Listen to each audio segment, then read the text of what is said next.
cours d'évangélisation basé sur le texte de Genèse 1 versets 3 à 5.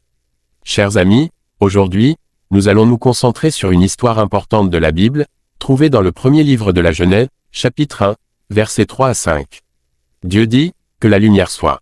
Et la lumière fut. Dieu vit que la lumière était bonne, et Dieu sépara la lumière d'avec les ténèbres.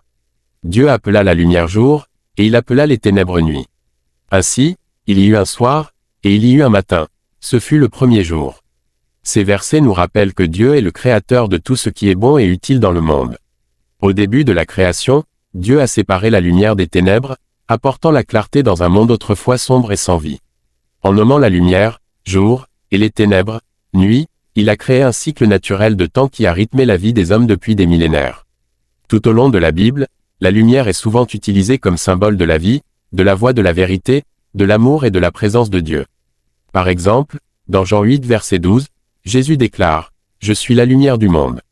Celui qui me suit ne marchera pas dans les ténèbres, mais il aura la lumière de la vie. » En outre, Dieu appelle à plusieurs reprises les hommes à marcher dans la lumière, en choisissant le bien plutôt que le mal. Dans 1 Jean 1 verset 7, nous lisons « Mais si nous marchons dans la lumière, comme Dieu lui-même est dans la lumière, nous sommes en communion les uns avec les autres, et le sang de Jésus son Fils nous purifie de tout péché. » Cela nous rappelle que la lumière de Dieu est toujours disponible pour nous dans notre vie quotidienne. Si nous cherchons à suivre son chemin, à marcher dans sa lumière, nous serons transformés et purifiés dans notre amour pour lui et les uns les autres. En somme, chers amis, ces versets nous rappellent que Dieu est le créateur de tout ce qui est bon et utile dans le monde, y compris la lumière qui sépare les ténèbres. Nous sommes appelés à chercher sa lumière, à la suivre et à marcher dans son chemin de vérité. Que cette lecture nous encourage à chercher la lumière de Dieu dans nos vies quotidiennes et nous rappelle que sa bonté et sa clarté ne cessent jamais.